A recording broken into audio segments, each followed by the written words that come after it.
5 seconds. Start. சட்டப்பேரவையில் ஓர் உறுப்பினர் கல்வி மானிய கோரிக்கையின் மீது பேசியதாவது: தலைவர் அவர்களே, நாம் சுதந்திரம் அடைந்த பிறகு நமது கல்வி அமைச்சர் முன்பு இருந்ததை விட கல்வித்துறையில் அதிக ஊக்கம் காட்டி வருகிறார். கல்வித்துறையில் அதிகம் செலவழிக்கவும் ஊக்கம் காட்டி வருகிறார். சமுதாய வளர்ச்சிக்கு எப்படி உணவு இன்றியமையாததோ அதே போலவே சமுதாய மேன்மைக்கு கல்வி இன்றியமையாததாக இருக்கிறது. ஆகவே அரசு 2 கண்களைப் போல் பார்க்க வேண்டிய 2 செயல்கள் இருக்கின்றன. அதில் உளவு ஒன்று, மற்றொன்று கல்வி. உளவு சமுதாயத்தினர் தாய் போன்றவர்கள், ஆசிரியர்கள் தகப்பனை போன்றவர்கள். ஆகவே கல்வியை வளர்ப்பதற்கான ஆசிரியர்களுடைய நிலை மேம்பட வேண்டும். இன்றைய தினம் ஆசிரியர்களுடைய தொழில் கவர்ச்சிகரமாக இருக்கிறதா என்று பார்க்க வேண்டும். வேறு துறைகளில் வேலை கிடைக்காத காரணத்தால் ஏதோ வயிற்று பிழைப்புக்காக ஆசிரிய தொழிலிலாவது ஊதியம் பெறலாம் என்பதற்காகத்தான் ஆசிரியர்களாக வருகிறார்கள். அதனால் வருங்கால சமுதாயம் பெரும் நன்மையை அடைய வேண்டுமானால் அவர்களை யாரிடம் ஒப்படைக்கிறோமோ அவர்கள் அந்த தொழிலில் திறமை உள்ளவர்களாகவும் ஊக்கம் உள்ளவர்களாகவும் இருக்க வேண்டும். அதற்காக அவர்களுக்கு வேண்டிய சலுகைகளை கொடுத்து திறமையானவர்கள் ஆசிரியர்களாக வருவதற்கு அந்த தொழிலை கவர்ச்சிகரமாக அமைக்க வேண்டும் என்று கேட்டுக்கொள்கிறேன்.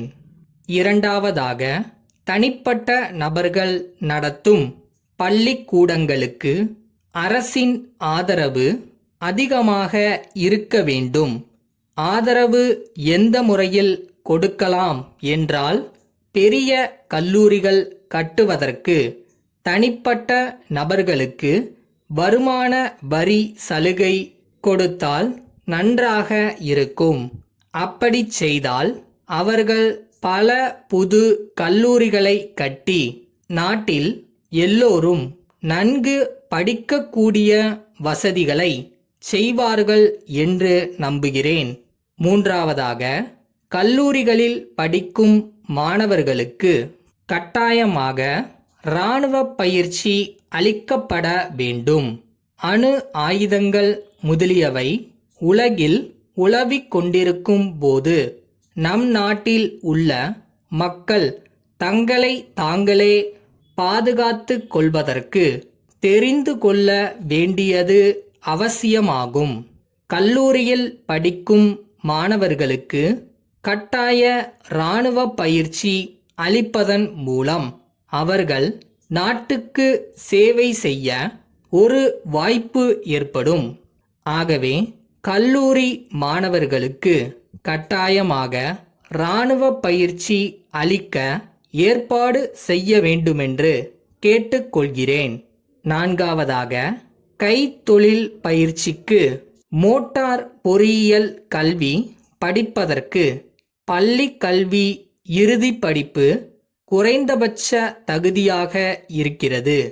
சில மாணவர்களுக்கு படிப்பில் அக்கறை இருக்காது, ஆனால் தொழில்களில் அக்கறை இருக்கும். அவர்களுக்கு இந்த கல்வி தகுதியிலிருந்து விலக்கு அளித்து கைத்தொழில்களை பயில்வதற்கு வாய்ப்பு அளிக்க வேண்டுமென்று கேட்டுக்கொள்கிறேன். இத்துடன் பேச வாய்ப்பளித்த தலைவர் அவர்களுக்கு நன்றி தெரிவித்துக் கொண்டு விடைபெறுகிறேன். அன்புடையீர், தங்களது 5ஆம் தேதிய கடிதமும் அத்துடன் இணைத்து அனுப்பப்பட்ட ரூபாய் 1000ற்கான வங்கி வரைவும் கிடைக்கப் பெற்றோம். மிக்க மகிழ்ச்சி. இன்னும் தங்களது கணக்கில் ரூபாய் 1000 பாக்கி உள்ளது என்பதை ஞாபகமூட்ட விரும்புகிறோம். இத்துடன் எங்களது சமீபத்திய விலைப்பட்டியல் ஒன்றினை இணைத்து தங்களது பார்வைக்கு அனுப்பி வைத்துள்ளோம். நாங்கள் புதிதாக பல புத்தகங்களை தற்போது வெளியிட்டுள்ளோம். அவற்றை சிறப்பு புத்தகங்கள் என்ற வரிசையில் சேர்த்துள்ளோம். எனவே அதனை தாங்கள் ஒருமுறை பார்வையிட்டு தங்களது தேவைக்கு கடிதம் எழுதுமாறு கேட்டுக்கொள்கிறோம். எங்களது விலைப்பட்டியலில் நாங்கள் தற்போது அறிமுகப்படுத்தியுள்ள ஒரு புதிய திட்டம் சம்பந்தமாக தங்களது கவனத்தை ஈர்க்கிறோம். இந்த திட்டத்தின்படி பள்ளி மாணவர்களுக்கு அவர்கள் படிக்கும் பள்ளியின் தலைமை ஆசிரியரிடமிருந்து கடிதம் கொண்டு வந்தால் அவர்களுக்கு புத்தகங்களில் 5% சிறப்பு தள்ளுபடி அளிப்பதாக அறிவித்துள்ளோம். இந்த சலுகையை தாங்களும் தங்களை நாடி வரும் பள்ளி குழந்தைகளுக்கு வழங்கி தாங்கள் வழங்கியுள்ள கழிவுத் தொகையை எங்களது கணக்கில் கழித்து கொள்ளவும்.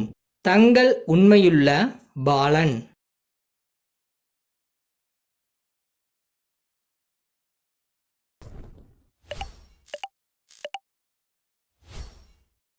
நம்மளை துரத்துற பயம் 99% கூட இருக்கட்டும், ஆனா நம்ம ஜெயிக்க மிச்சம் இருக்கிற அந்த 1% போக்கு இருந்தா போதும்.